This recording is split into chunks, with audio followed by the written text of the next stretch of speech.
చేసిన party Telugu Desam party. అది నా బ్రాండ్, అది నా రేంజ్. జగన్మోహన్ రెడ్డి నీ బ్రాండ్ ఏంటి? ఒక్క ఎస్సీకి ఇచ్చావా భూమ్ భూమి నీ బ్రాండ్.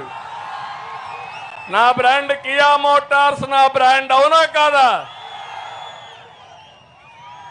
అంటే నోరుందని నోరు బారేసుకుంటున్నాడు. నేను చెప్తున్నా, నీ నోటికి సీసం వేసేది కూడా నాకు తెలుసు బాగా. తమాషా అనుకోవద్దు. రాజకీయాలంటే నోరు బారేసుకోవడమో, క్షుద్ర రాజకీయాలు చేయడమో, శవ రాజకీయాలు చేయడమో రాజకీయం అయితే, అలాంటి వాళ్ళని ఎవడైతే శవ రాజకీయాలు చేస్తారో అలాంటి వాళ్ళని ఏం చేయాలో చేసి చూపించే బాధ్యత నాదని మరొకసారి మీ అందరికీ హామీ ఇస్తున్నా. నేను అందుకే సవాలు విసురుతున్నా. నీకేదైనా కానీ ప్రజలను ఓటు అడగాలంటే ఎవడు వివేకానంద రెడ్డి చంపాడో చెప్పి తర్వాత రా నువ్వు ఇక్కడికి. అవునా కదా? నాకు సమాధానంగా నీ చెల్లికి సమాధానం చెప్పు.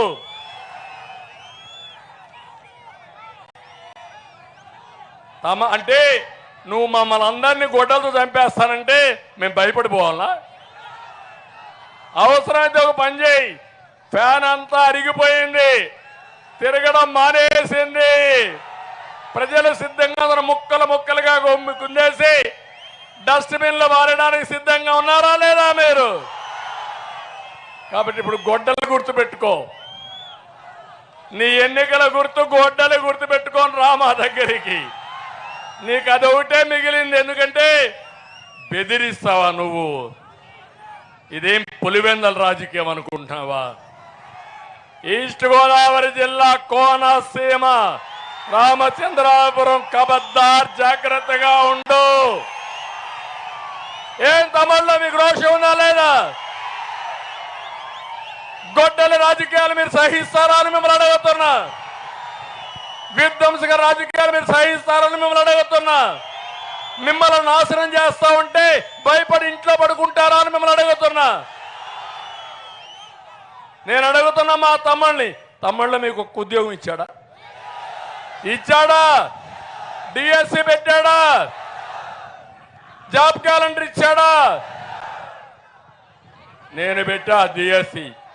14 సంవత్సరాల్లో 8 సార్లు డిఎస్సీలు పెట్టా. ఎన్టీ రామారావు గారు 3 సార్లు పెట్టా. మొత్తం 11 సార్లు పెట్టాం. ఇప్పుడుండే టీచర్లో 70% తెలుగుదేశం పార్టీ పీరియడ్లో అపాయింట్ చేసిన వాళ్ళే. అది నా బ్రాండ్. నీ బ్రాండ్ 5 ఏళ్ళు ఒక డిఎస్సీ పెట్టావా? మళ్ళీ హామీ ఇస్తున్నా, యువతకి నేను వస్తానే మెగా డిఎస్సీ పెడతాం, ఉద్యోగాలు ఇస్తాం. మళ్ళీ తమ్ముళ్ళు జాబు రావాలంటే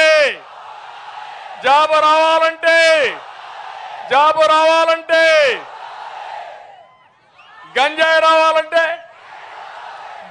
రావాలంటే నువ్వు చేసింది అంటే జే బ్రాండ్ లిక్కరు, ఎక్కడ చూసినా గంజాయి, ఇంకో పక్క ఎక్కడ చూసినా డ్రగ్స్. అవునా కాదా? మొన్నే విశాఖపట్నానికి 25,000 కేజీలు డ్రగ్స్ వచ్చాయి. అది వస్తే మనం ఏమైపోతాం నాకైతే అర్థం కావడం. అంటే తెలుగు జాతిని నాశనం చేయడానికి జగన్మోహన్ రెడ్డి కంకణం కట్టుకున్నాడు. రక్షించడానికి నేను శివుడు మారిగా కంకణం కట్టుకున్నా. అవునా కాదా? అందుకే చెప్తున్నా, మీరెవ్వరూ భయపడక్కర్లేదు. హైదరాబాద్ నగరాన్ని అభివృద్ధి చేసి ప్రపంచం పట్టణంలో పెట్టింది నేనే. మన యువతకి ఐటీ నేర్పించి ప్రపంచం అంతా పంపించి ఈరోజు ప్రపంచంలోని ఎక్కువ తలసరి ఆదాయం సంపాదించే శక్తించింది నేనే, తెలుగుదేశం పార్టీని. ఇప్పుడు అందుకే మళ్ళీ హామీ ఇస్తున్నా, నేను సంపద సృష్టించడం తెలిసిన పార్టీ తెలుగుదేశం పార్టీ. అవునా కాదా? మీరు ఒక్క విషయం గుర్తుపెట్టుకోవాలి. వ్యవసాయం సక్రమంగా చేస్తే సంపద వస్తుంది, ప్రజలకు తిండి వస్తుంది. నీళ్లు సరిగా ఇవ్వకపోతే పంట రాదు, పంట రాకపోతే సంపద రాదు. రెండోది, దానికి కావలసిన ఎరువులు కానీ క్రిమి సంహారక మందులు కానీ అవన్నీ సక్రమంగా ఇస్తే ఎక్కువ ఉత్పత్తి వస్తుంది. ఎక్కువ ఉత్పత్తి వస్తే ఆదాయం పెరుగుతుంది. అదే సమయంలో పండించిన పంట సకాలంలో కొంటే రైతుకు అందుబాటులో ఉంటుంది. కనీసం ధాన్యం కొనడానికి గోని సంచులు ఇవ్వలేని అసమర్థుడివి గోని సంచులు. ఆ గోని సంచులు కూడా బొక్కలు పోయి సగం ధాన్యం దారిలోనే పోతే సంపద వస్తుందా తమ్ముళ్ళు అని మిమ్మల్ని అడుగుతున్నా. ఒక రోడ్డు వేస్తే సంపద వస్తుంది, ఒక ఇండస్ట్రీ వస్తే సంపద పెరుగుతుంది, ఉద్యోగాలు వస్తాయి. అవునా కాదా? అదే మరి నీ వాటాల కోసం పారిశ్రామికవేత్తలు బెదిరించి తరిమేసి సంపద వస్తుందా? వస్తుందా నేను అడుగుతున్నా. ఈ తమ్ముళ్లకు ఉద్యోగాలు వస్తే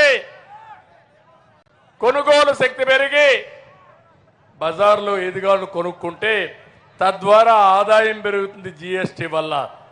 ఇది ఎకానమీలో. అతను అంటున్నాడు నేను పంచా అని అంటున్నాడు. ఏం పంచావు? అప్పు తెచ్చి పంచావు. అప్పు తెచ్చి పంచితే పంచే ఉండదు, తర్వాత చూడబోతే ఏం కనపడదు. ఏం తమ్ముళ్ళు మిమ్మల్ని అడుగుతున్నా, అప్పు పంచితే ఎవరు కట్టాలా?